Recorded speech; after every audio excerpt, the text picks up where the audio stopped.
అందరికీ నమస్కారం అండి. ఇంట్లో దీపారాధన చేసే సమయంలో పాటించవలసిన నియమాలు, పఠించవలసిన మంత్రం తెలుసుకుందామండి.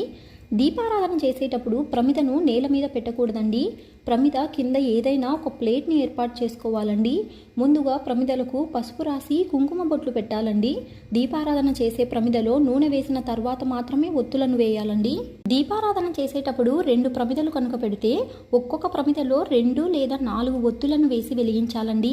అలా కాకుండా ఒక ప్రమిదను మాత్రమే వెలిగిస్తే ఆ ప్రమిదలో 3 ఒత్తులు వేసి వెలిగించాలని శాస్త్రం చెబుతోందండి.